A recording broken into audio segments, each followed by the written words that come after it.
Danielle Cole So stood you're barefoot on the leaving kitchen now. tile at 11 at night, watching her husband zip the last bag shut, and said the only thing she could manage. "You're leaving tonight," with Sophie in the next room hooked up to a monitor. Marcus didn't look up. "I already called your sister. She'll come by in the morning." "She's 7, Marcus. She has a hole in her heart. She needs surgery in 6 weeks, and you're walking out the door with a suitcase like this is a business trip." He finally met her eyes, and there was nothing in them she recognized. Not the boy who'd slept on a friend's couch with her for 2 years while they built ironclad freight technologies out of a garage.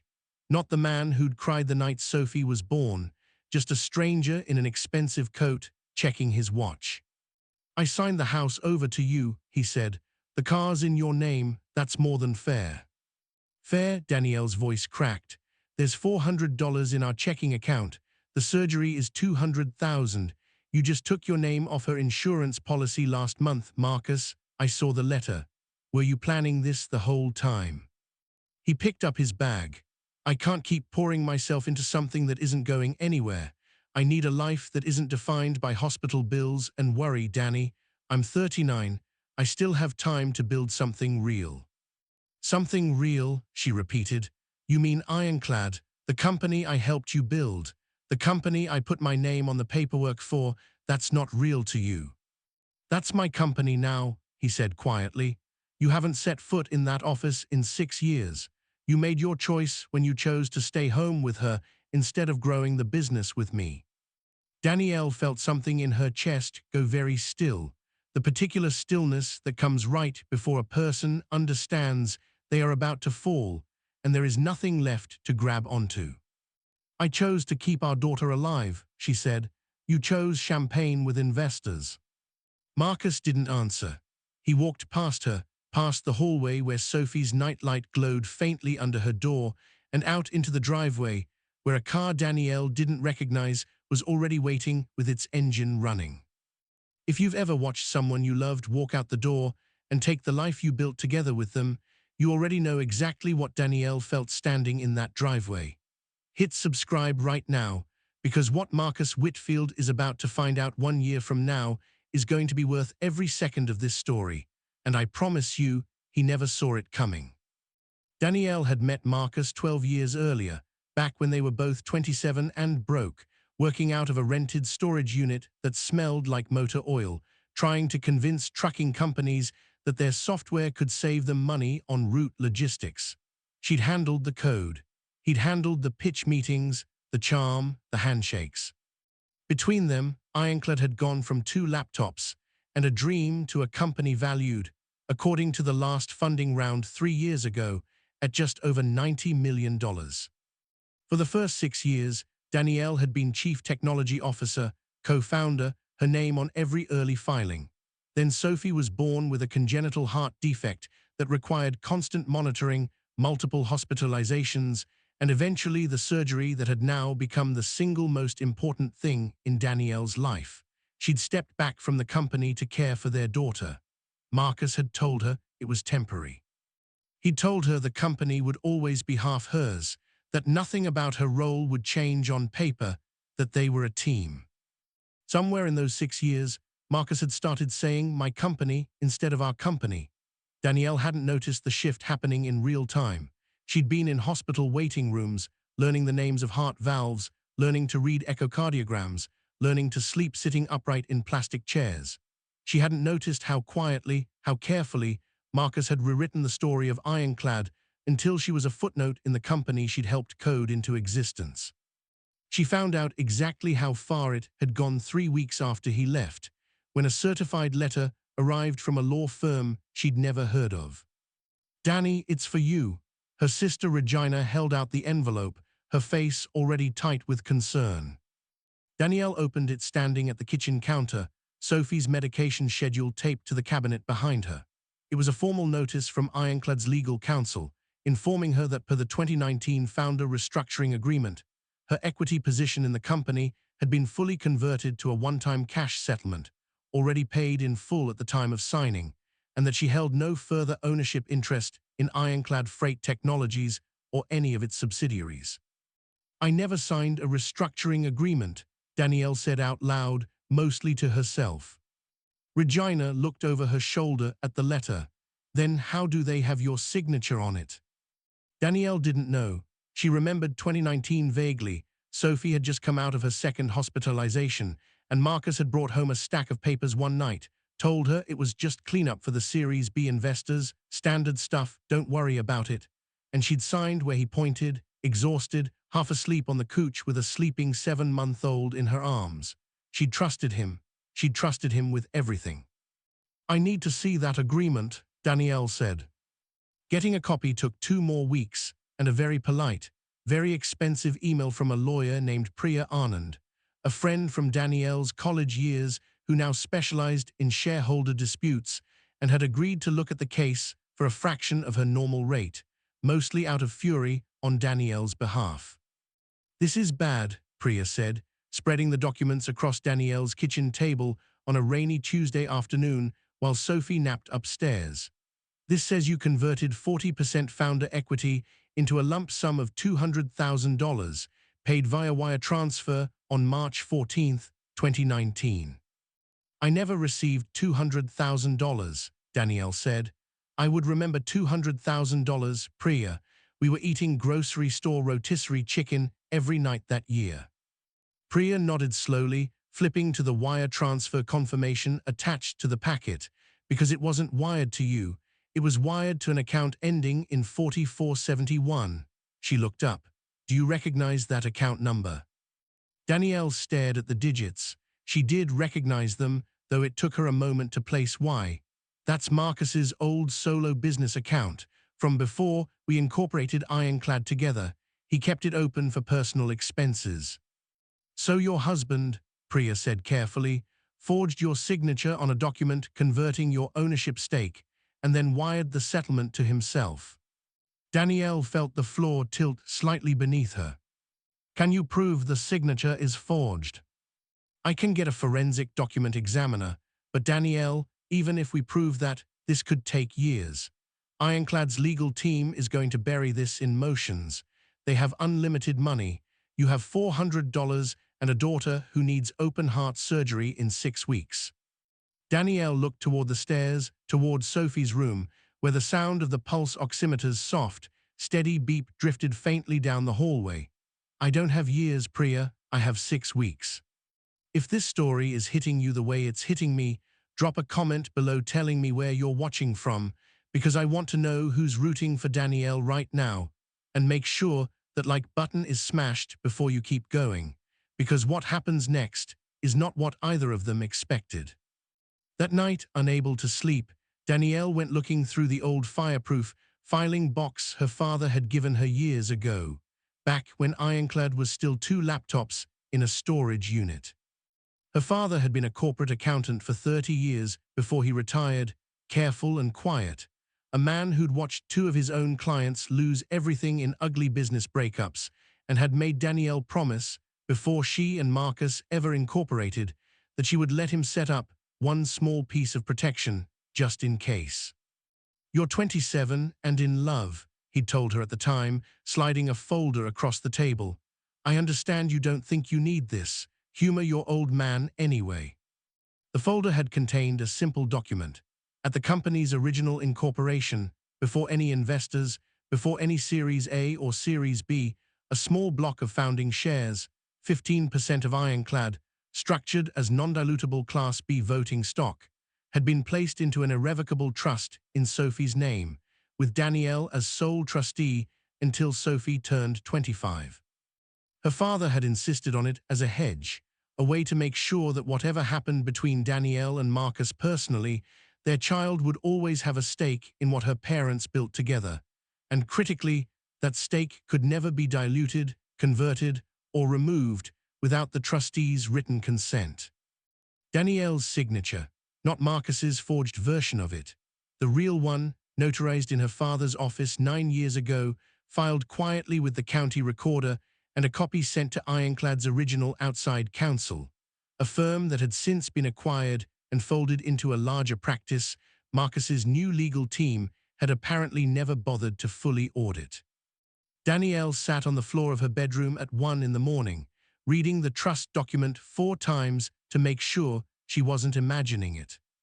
15% non-dilutable voting Class B shares held irrevocably in trust, controlled entirely by Danielle as trustee, not converted, not touched, not even mentioned in the fraudulent restructuring agreement Marcus's lawyers had sent her, because as far as Ironclad's current legal team knew, that block of shares had never existed at all. She called Priya at 7 the next morning. "Priya, I need you to tell me this is real." Priya read the trust documentation for 20 long minutes over the phone while Danielle paced her kitchen, Sophie's oatmeal going cold on the counter. Finally, Priya exhaled. "Danielle, this is airtight. Your father did not mess around. This trust predates every investor agreement Ironclad ever signed. 15% non-dilutable voting stock, untouched by any restructuring, held by a trustee who is legally you. This wasn't part of what Marcus converted. He doesn't even know it exists." 15% of Ironclad, Danielle said slowly, at a $90 million valuation, is worth roughly $13.5 million, Priya said. "And Danielle, as trustee with voting rights attached, you don't just have a payout, you have a voice, a real one on the board with teeth." Danielle sat down hard in her kitchen chair. $13 million would cover Sophie's surgery 100 times over, but it wasn't the number that made her hands start shaking. It was something else, the sudden, dizzying understanding that the man who had looked her in the eye and called her not real to his company had, 9 years earlier, unknowingly signed away a piece of it that could never be taken back. "When's the next board meeting?" Danielle asked. Priya paused. "Why does that matter?" "Because I heard from Regina that Ironclad's about to announce something big, a buyout. Some private equity group is circling." There was a silence on the line. Then Priya said, very carefully, "Danielle, if there's an acquisition on the table, every shareholder, including trust-held minority shareholders, has to be formally notified and given the opportunity to vote or object. If Marcus's team pushes this deal through without accounting for your trust's voting shares, the entire transaction could be challenged, delayed, even voided." "Good," Danielle said. "Then I want to be in that room when they try. Stay with me here, because this is exactly the kind of twist. This channel exists for comment the word Ironclad below if you're rooting for Danielle now. And if you haven't subscribed yet, now is the time, because Marcus Whitfield is about to build the biggest deal of his career on a foundation he doesn't actually fully own." The next 5 weeks moved fast. Priya filed a formal notice with Ironclad's legal counsel, disclosing the existence of the founding trust and Danielle's standing as trustee with active voting rights. The response, when it finally came, was a curt email from Ironclad's general counsel calling the claim unsubstantiated and likely fraudulent, and requesting Danielle cease all communication regarding the pending acquisition. Danielle read that email standing in Sophie's hospital room, 3 days before the scheduled surgery, holding her daughter's hand while a nurse checked her vitals one more time. "They're calling my claim fraudulent," Danielle told Priya on the phone, stepping into the hallway, "after what he did to me." "They don't know what he did yet," Priya said. "They're just protecting the deal. Let them think that. It'll make what happens next hit that much harder." Sophie's surgery took 6 hours. Danielle sat in the waiting room the entire time, unable to eat, unable to sit still, watching the clock on the wall move slower than any clock had ever moved in her life. When the surgeon finally came out, mask pulled down, tired eyes crinkled at the corners in something that could only be relief, Danielle stood up so fast she knocked over her coffee cup. "She did beautifully," the surgeon said. "The repair went exactly as we hoped. She's going to be okay, Mrs. Cole." Danielle sat back down and cried harder than she had in the entire year since Marcus had walked out the door, the sound coming from somewhere so deep it startled even her. Regina wrapped an arm around her shoulders and didn't say anything, just held on. Danielle had already paid the hospital deposit using an emergency advance Priya had arranged against the trust's confirmed value, the first real money that trust had ever produced, and it had gone straight to keeping Sophie alive. Not to a house, not to a car, to her daughter's heart. 3 weeks later, while Sophie recovered at home under Regina's careful supervision, Danielle sat across from Priya in a small conference room, going over final documents for the shareholder meeting that Ironclad's board, under mounting legal pressure, had finally agreed to schedule. "The acquisition vote is in 4 days," Priya said. "Marcus doesn't know you're going to be there. He thinks this is still a routine legal dispute his lawyers are managing quietly. He has no idea the scope of what he's about to walk into." "Good," Danielle said. "Let him find out the way I found out, all at once, in front of everyone." The morning of the shareholder meeting, Danielle stood outside Ironclad's downtown headquarters, the building she remembered as a rented storage unit that smelled of motor oil, now 40 floors of glass and steel with the company's logo lit up in blue across the top, and felt strangely calm. She had dressed simply, no power suit, no performance, just her own clothes, her own face, the same woman who had written half the original code that made this building possible. The conference room on the 40th floor was already full when Priya and Danielle walked in. Board members, Ironclad's legal counsel, 3 representatives from the private equity firm preparing to acquire a controlling stake in the company for $110 million, and Marcus, standing at the head of the table in a suit that looked like it had never touched a storage unit in its life, mid-sentence, gesturing at a slide projected behind him showing the projected valuation. He stopped talking the moment he saw her. "Danielle," his voice was tight, controlled, the voice he used when he was trying to manage a room. "This is a closed shareholder meeting." "I know," Danielle said. "That's why I'm here." Priya stepped forward, sliding a folder onto the conference table.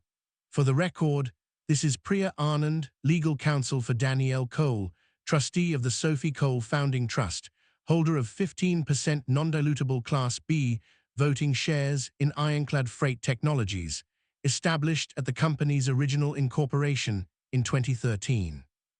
A murmur moved around the table. Marcus's lawyer, a sharp-faced man named Gerald, who Danielle had never met before, leaned over and whispered something urgently to Marcus, who was staring at Priya with an expression sliding rapidly from irritation to genuine alarm. There's no such trust on our cap table," Gerald said, flipping through his own files. "We have full records of every share class issued at incorporation."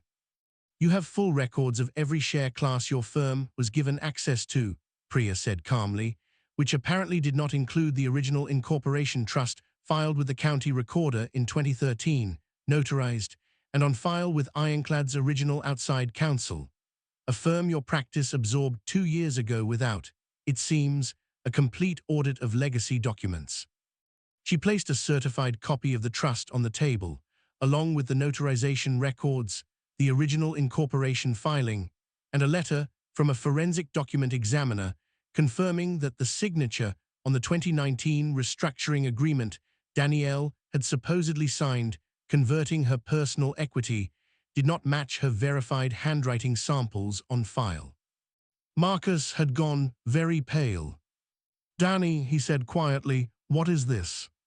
"This," Danielle said, "is 15% of your company that never belonged to you, held in an irrevocable trust for our daughter that you didn't know existed because you were too busy forging my signature on a fake restructuring agreement to steal the equity you thought I had."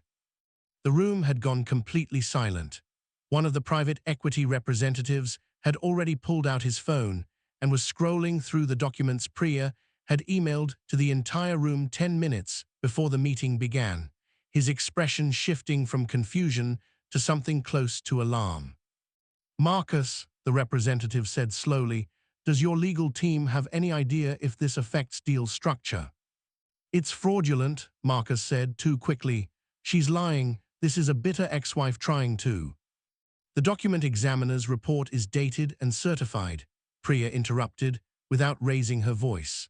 "Would you like to explain to this room, Marcus, why a $200,000 wire transfer supposedly paid to your wife in the 2019 restructuring was actually deposited into an account under your own name?"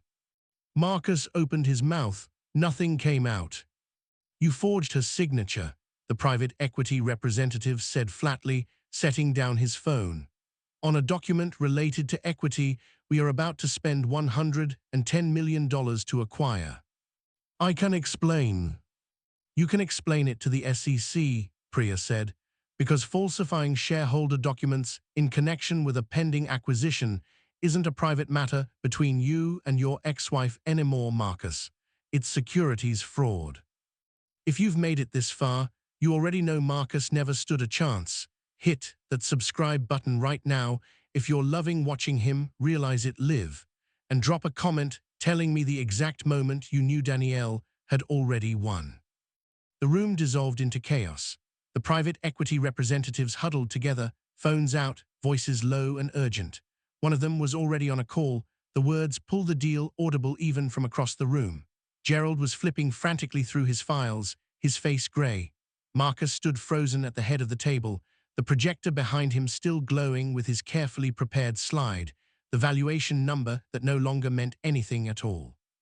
Danielle, Marcus said, crossing toward her, his voice dropping into something almost pleading. You can't do this. This deal, my career, everything I've built. You mean everything we built, Danielle said. The company I coded half of. The company I stepped back from to keep our daughter alive while you were out here calling that choice a mistake. You didn't build Ironclad alone, Marcus. You just decided to write me out of the story. I'll fix this, Marcus said. We can restructure, we can. There's nothing to fix, Danielle said. The trust is irrevocable. It was always irrevocable. You spent 9 years building a company on top of a foundation you never fully owned, and you left your sick daughter and me with $400 without ever once checking what you were really walking away from. He stared at her, and for one long moment. 12 years passed silently between them, the man she'd met in a storage unit that smelled of motor oil, and the stranger standing in front of her now, watching his acquisition collapse in real time under lights he'd once dimmed the office to save money on. What happens now? He asked quietly. Now, Danielle said, the trust exercises its voting rights, the board reviews the fraud allegations, and the acquisition doesn't move forward until this is resolved. And I'll be honest with you, Marcus, I don't think it's going to resolve in your favor. Priya gathered her documents calmly while the room continued to unravel around them, board members already whispering about emergency sessions, the private equity representatives already halfway out the door. Marcus stood alone at the head of the table he had once commanded so easily, staring at the slide behind him, the number that used to mean everything now meaning nothing at all. The fraud investigation took 4 months. Marcus resigned as CEO before the board could vote to remove him, a resignation Priya later confirmed was less about dignity and more about avoiding a criminal referral that his lawyers were desperately trying to negotiate away. Ironclad's board, facing the reality of the trust's voting power and the scandal now attached to the company, offered Danielle a seat as vice chair, along with a settlement that formally restored the value of the equity Marcus had attempted to steal from her. She used part of it to set up a permanent fund at the children's hospital where Sophie had her surgery, dedicated to families who couldn't afford cardiac care for their kids, the exact bills that had once made her stomach drop every time she opened her banking app. She used another part to buy a small house with a yard, nothing extravagant, just a home that felt entirely, finally, hers. Marcus, according to people who still spoke to Danielle occasionally, was last seen consulting for a small logistics startup 2 states over, his name quietly scrubbed from most of Ironclad's public history within a year. Sophie recovered fully. 6 months after her surgery, she was running around the new backyard, laughing, her scar a thin pale line beneath her collarbone that Danielle sometimes traced gently with her thumb at bedtime, still amazed every single time that her daughter's heart was simply, steadily beating.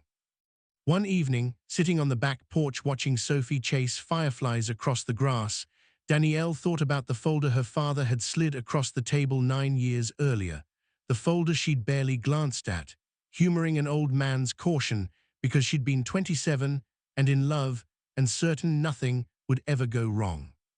She thought about the moment Marcus had told her she wasn't real to his company, She thought about the driveway, the rain, the $400. And she thought about the fact that the greatest thing that trust had ever protected wasn't the money at all. It was proof, quiet, patient, irrevocable proof, that some things a person builds cannot be taken away simply because someone else decides to walk out the door. If Danielle's story moved you even half as much as it moved me telling it, do 3 things before you go. Hit like on this video, drop a comment with the line that hit you hardest, and subscribe so you don't miss the next story of someone who got underestimated and came back stronger than anyone thought possible. I'll see you in the next one.